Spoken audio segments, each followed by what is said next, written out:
essa foi uma iniciativa do ensino religioso preocupado com a questão da intolerância religiosa, buscando construir diálogo, buscando construir uma relação mais respeitosa entre os vários credos que nós temos na escola também.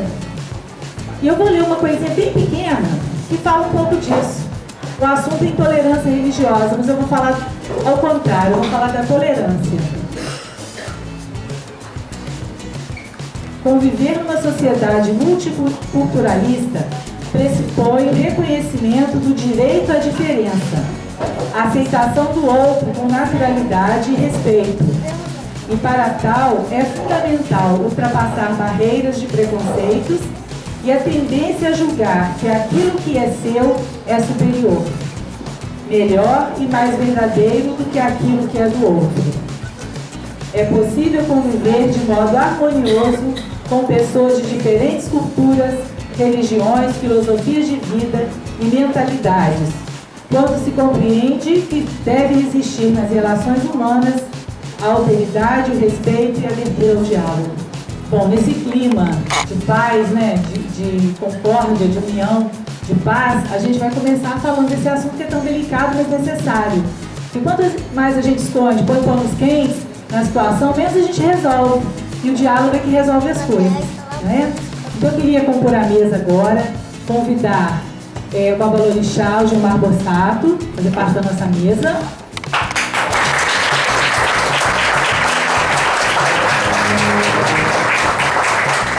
Padre Medoro,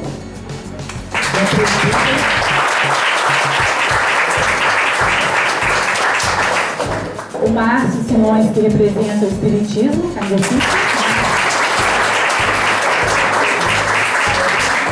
e a pastora Cida, evangélica,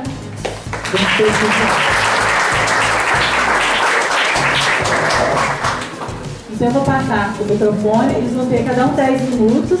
Boa noite a todos. Que a paz de Oxalá possa nos abençoar nesta noite. E já está abençoando quando todos os cultos estão reunidos para debater de fundamental importância o que vem acontecendo pelo Brasil afora, principalmente. Meu nome é Gilmar Borsato, eu sou Babalorixá do Templo Umbandista Tenda de Oxóssi, localizado na Avenida Zé do Solo, 1347, com trabalhos mediúnicos abertos ao público, primeiro, terceiro e quinto sábados, e cultos fechados para desenvolvimento de médios, sempre na segunda e na quarta-feira de cada mês. Eu quero começar dizendo que a Umbanda, ela é talvez confundida com a religião africana, o candomblé, mas ela é genuinamente brasileira. A Umbanda foi criada, foi fundada em 1908 pelo médium Zélio Ferdinando de Moraes, em São Gonçalo. Vai fazer agora, em novembro, no dia 16, 107 anos de fundação. E por que o Zélio fundou a Umbanda? Porque um dia anterior, no dia 15, participando de uma mesa redonda, como nós estamos participando aqui, ele começou a receber mensagens de pretos velhos e caboclos. E o templo que ele se encontrava não aceitou aquelas mensagens que estavam sendo passadas. Então ele pediu licença, se retirou do local que ele estava e propagou que, no dia seguinte, uma nova religião estaria sendo fundada, e foi fundada a Umbanda. Então ela é genuinamente brasileira. E por ser genuinamente brasileira, o seu credo é bem ligado à religião. É bom dizer que quando a gente fala Oxalá, nada mais é do que uma denominação escolhida pela Umbanda, como é Jeová, como é Jesus, como são outras denominações pelo mundo afora.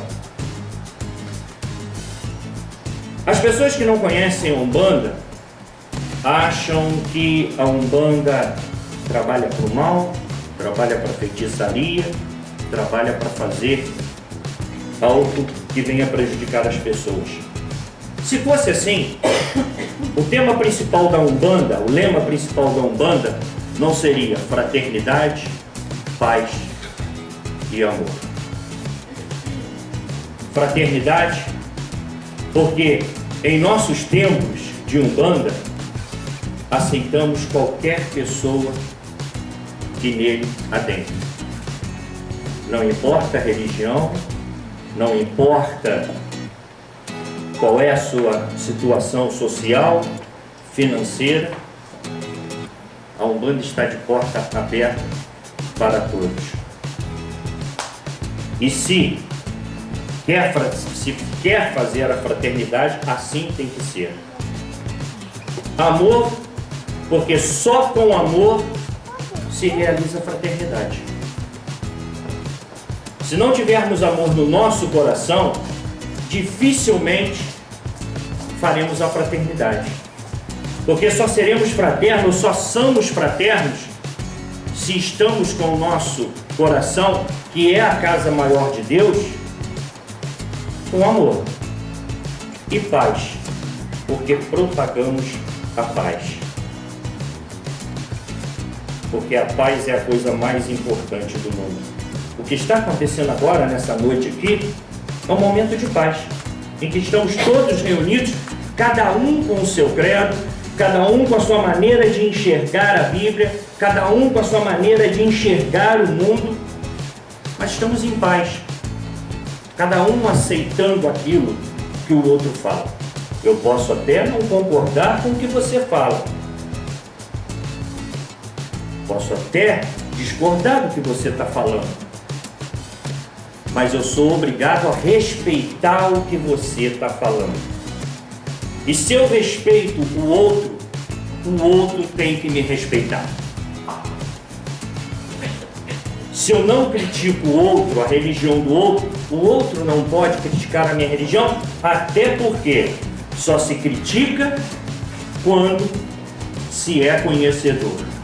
E para ser conhecedor, tem que se ser estudioso ou frequentar. Eu não posso falar do candomblé, eu conheço o candomblé. Já li, já fui visitar, mas não sou um conhecedor, por quê? Porque eu não vivo o candomblé, eu vivo a Umbanda. Então eu gostaria de dizer que esse momento aqui, em que a gente vai tentar tirar um pouco dessa imagem que a Umbanda é daquele ou daquele outro, que não tem nada a ver, é um momento importante. Para fechar minha participação, um umbandista, vendedor, saiu da sua casa num dia em que o sol estava a pino de verão e no meio da estrada o seu carro quebrou. E ele logo avistou um sítio, bateu palmas e veio um senhor para lhe atender. E ele pediu ajuda. Naquela conversa de vai e vem, o senhor deu demonstrações de que ele era um umbandista. E emprestou o carro para que ele pudesse ir à cidade buscar um mecânico para consertar o seu carro. Assim foi feito. Aquele senhor emprestou o carro e foi até a cidade, 32 quilômetros longe do local que ele estava, trouxe. Quando chegou lá, o mecânico viu que a peça que tinha quebrado só chegaria no dia seguinte.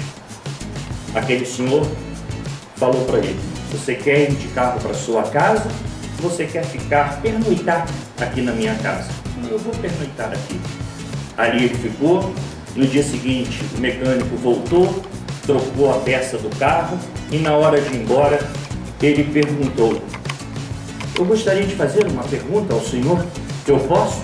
Ele falou: pode. Qual pergunta você gostaria de me fazer? O senhor me ajudou porque eu sou umbandista? O Senhor respondeu: não, eu lhe ajudei porque eu sou um bandista. Eu moro e trabalho do outro lado de Três Rios, da rodoviária para lá, na paróquia de São José Operário. Nesse diálogo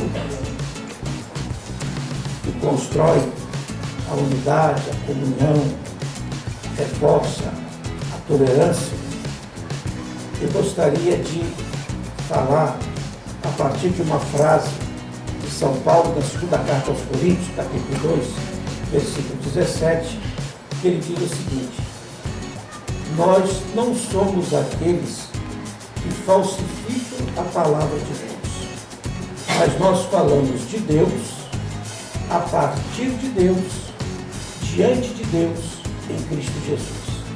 2 Coríntios 2, 17. Por que eu digo isso nesse início? Porque só pode haver unidade, fraternidade, comunhão, se há diversidade. A diversidade é condição para a unidade. Se não há diversidade, você tem o mesmo, o único, o uniforme, mas não a unidade. E nós, cristãos, a partir da revelação de Jesus Cristo, nós cremos que Deus é diverso, é uma comunhão de Pai, Filho e Espírito Santo. Três pessoas que se amam tão radicalmente, numa total abertura de amor, que um não vive sem o outro. Por isso nós temos um único Deus. E é muito interessante que, por duas vezes no Evangelho, Jesus disse assim: ninguém jamais viu a Deus, o Pai, a não ser o Filho e aquele a quem o Filho o quiser revelar. E mais à frente, na última ceia, Jesus disse: eu sou o caminho, a verdade e a vida. Ninguém vai ao Pai senão por mim. Aí Filipe disse a Jesus: mostra-nos o Pai, isso nos basta.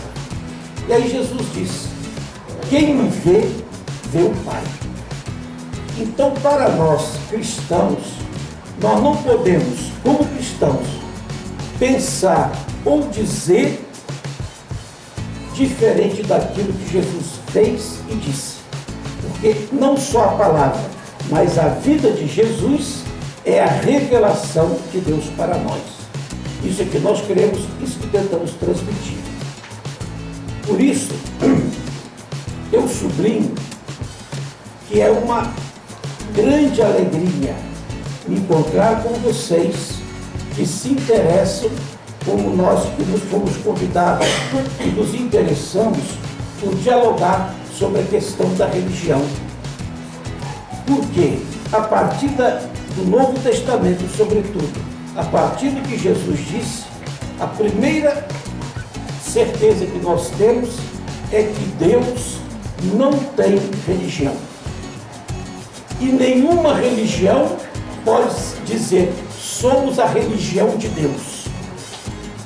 Deus é Pai, que ama indistintamente os seus filhos todos. Todos os filhos de Deus, nas várias religiões, têm grandes riquezas a se comunicar entre si. Eu faço às vezes sempre que celebro um casamento, na área da minha paróquia tem muitos evangélicos. Então quando celebra casamento, acho que metade da igreja ou mais são pessoas de outras igrejas. Aí eu sempre digo assim: hoje Deus deve estar muito feliz, porque Deus é um Pai levado, pois filho do mundo inteiro. Toda casa que você vai, estão lá os filhos de Deus. E ninguém é filho bastardo, todos são filhos legítimos. As várias igrejas, as várias religiões, os vários credos são casas de Deus, em que Deus se comunica mais ou menos com seus filhos e filhas. Então eu acredito que a gente precisaria resgatar esta compreensão.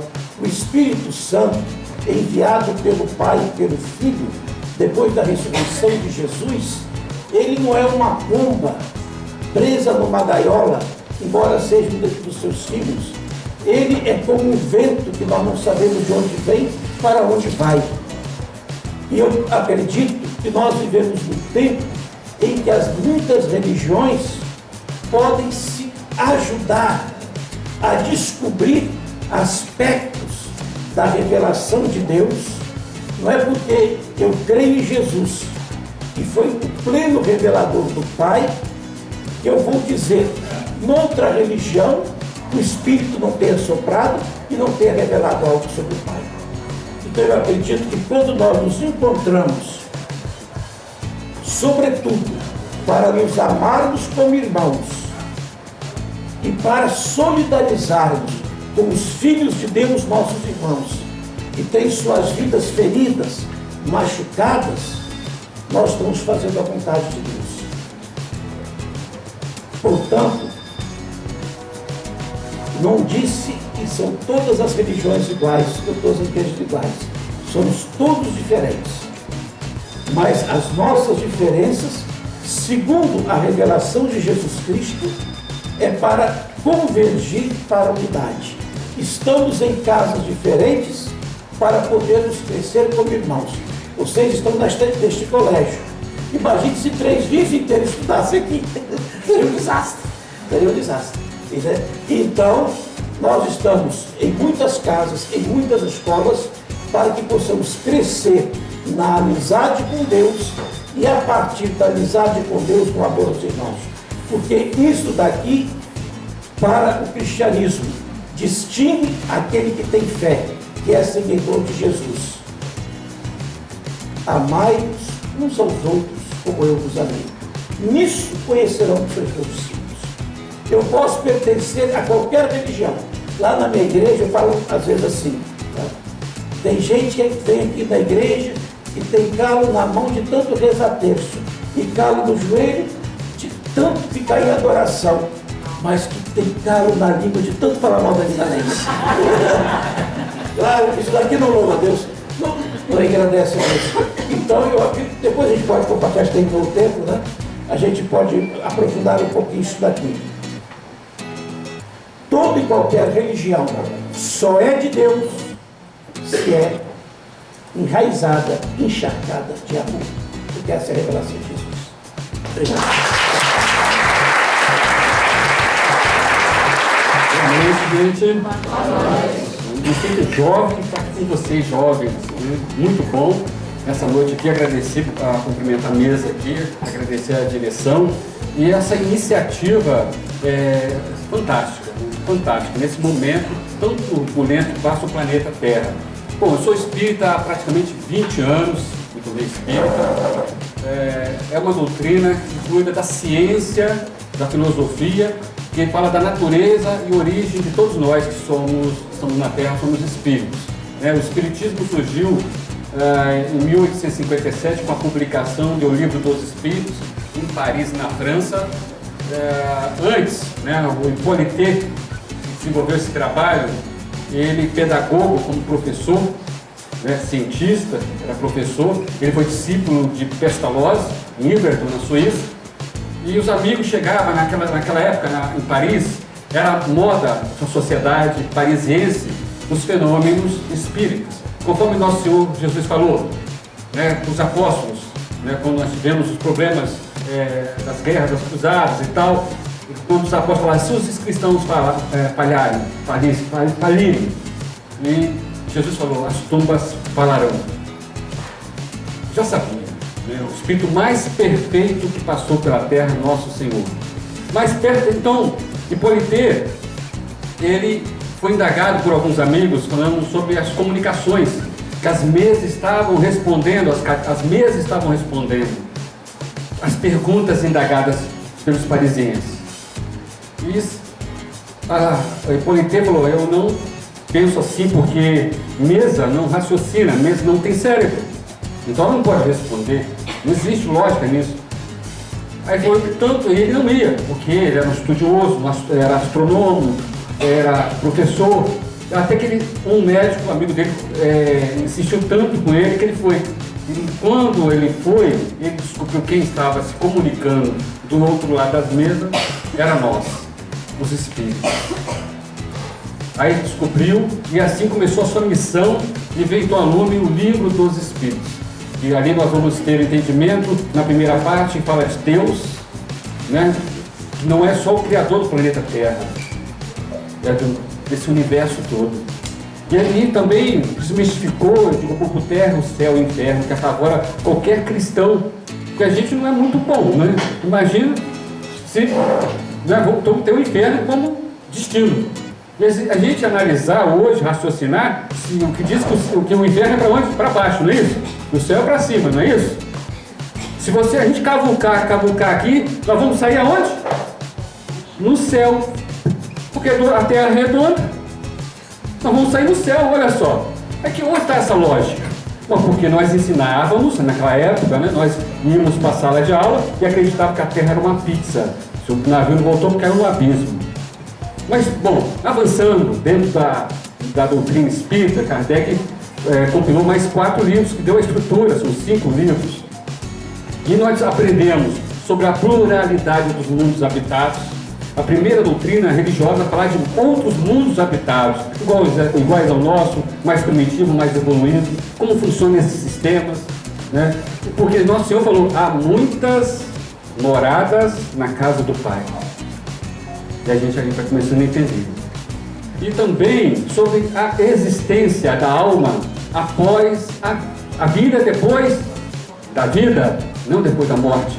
O Espiritismo trouxe o atestado de óbito da morte, né? E também nos colocou que o bem é a essência do Criador de Deus, o mal é a essência das criaturas que somos nós. Não há uma criação à parte para degradear de acordo com Deus, não existe isso. Vem trazer também um atestado de óbito do diabo também, que não existe. Então essa questão é toda ela analisada nas obras que vieram posteriormente, né, com Gabriel Delany, com Arthur Conan Doyle. Quem já assistiu o filme ou já leu Sherlock Holmes, esse espírita notável, né, o Cão de Baskerville, com o livro História do Espiritismo em inglês. Quem já acompanhou a história do William Crookes, que inventou no tubo católico, que surgiu a televisão, outro espírita notável. Aliás, esses cientistas se tornaram espírita porque eles, no início, refutavam e rechaçavam todas as ideias da comunicação do plano espiritual com o plano físico. E descobriram algo novo, porque todo algo novo é atacado, todo algo novo é estranho para certas pessoas. Né? Nós temos também César Lombroso, um dos maiores criminalistas da Itália, que se tornou também espírita. Oliver Lodge, o inventor do alto-falante, que tornou-se espírita. E depois nós vamos avançando no tempo, no Brasil, Dr. Bezerra de Menezes, o médico dos pobres. E depois nós temos o notável Chico Xavier, que parece que todos aqui já ouviram falar. 426 livros editados. Nunca pegou um tostão e enfiou no bolso, porque ele seguia o ensinamento de nosso Senhor Jesus: dai de graça o que de graça recebeste. Tinha um dom, né? Divaldo Pereira Franco hoje, atualmente, com mais de 3.600 crianças lá no lar em Salvador, no bairro Paulo de Lima, um bairro extremamente pobre. Eu tive o prazer de conhecer. Aliás, quando eu cheguei em Salvador, falei com um amigo meu: eu quero ir lá em Paulo da Lima. Você está doido? É mesmo que eu chegar no Rio de Janeiro, eu quero ir para a Rocinha. Mas eu fui lá conhecer, é extremamente fantástico, né? 12.600 refeições diárias. Mas a doutrina espírita, um dos principais pontos da doutrina espírita é o respeito ao seu semelhante, ao próximo. Cada um está num grau de evolução, cada um está num grau de entendimento. Por isso que é importante, né? Toda essa sala de aula, como o Padre Medoro falou muito bem, são diversas salas de aula. Nós estamos caminhando para isso, conforme o nosso Senhor Jesus, um só rebanho, um só pastor. Nós estamos caminhando para isso, né? A partir do momento que nós evoluímos, principalmente moralmente, porque nós avançamos intelectualmente e moralmente não. Então ficamos um pássaro com uma asa só, não consegue alçar voos, né? E Deus lá atrás entregou ao homem né, o homem muito imprevidente entregou ao homem a verdade como um espelho. E nós, imprevidentes, deixamos quebrar. E cada um pegou um caquinho. Mas se juntarmos todos nós, chegamos à grande verdade. A verdade é nosso Senhor Jesus, né? Que é o caminho, a verdade e a vida. Que é o guia e modelo que a humanidade deve seguir. Coisa que é algo que a gente ainda não consegue exemplificar. Até falamos muito bem, mas exemplificar é o maior desafio de todos nós cristãos. E esse momento oportuno, né, dessa questão da intolerância, eu acho que o Brasil, pelo menos nós, encarnados hoje no Brasil, nós avançamos, eu estava conversando com o padre Medoro, nós avançamos muito bem na questão da tolerância, do respeito ao próximo. Isso é muito bom. E são conquistas espirituais, conquistas da alma, desenvolvida há muito tempo. Aí nós temos, né, somos boa parte cristã, tem quantos minutinhos? Tem 2 minutinhos. Aí para encerrar, vocês conhecem, todos nós cristãos, nós temos que ter entusiasmo.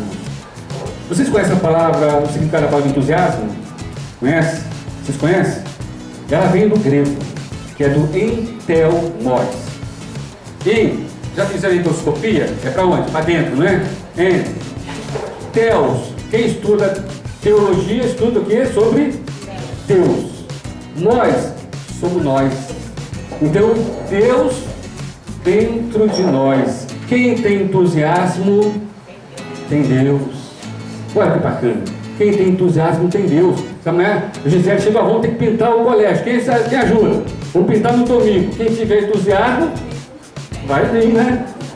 Mas domingo tem jogo do Flamengo. Eu desisto. Então, tem que ter entusiasmo até nos momentos difíceis. Até no momento difícil nós temos que ter entusiasmo. Vai encerrar uma pequena historinha no cemitério lá, que o Jamiro conta lá em Minas Gerais. Diz que o cemitério lá, os buracos são muito fundos, quase 7 metros de profundidade. E certa feita, vinha um bêbado, sabe como é que é? Vem caminhando, não sabe onde anda, né? Vem caminhando, passar dentro do cemitério.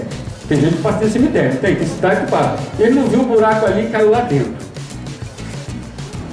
Aí ficou lá, palpou a parede, aí não dá para sair daqui não. Vou sentar aqui, esperar o dia amanhecer, eu quero socorro. Desanimado, sentou lá, ficou quietinho lá. E vem um outro rapaz também que mora do outro lado do cemitério, falou, vou passar dentro do cemitério. E não viu o buraco também não, caiu lá dentro. Ao cair lá dentro, ele palpou também, gente, como é que eu vou fazer para sair daqui? Não vai dar para sair daqui não. Aí o bêbado não viu ele não, né? Nem ele nem viu o bêbado. Mas ele, quando ele viu alguém ali, aí ele chegou, imagina, né? Chegar, o outro não viu ele não. Colocou a mão, imagina, colocou a mão no ombro e virou para ele, ó, não vai dar para sair daqui não. Rapaz, o bêbado estava arranhando aquela parede que ele pulou do buraco. Acabou até a bebedeira. Passou, ficou até melhorou, sumiu. Então, até no momento difícil, nós temos que ter entusiasmo. Então, muito obrigado aí pela atenção de vocês, muito carinho, muito amor para vocês.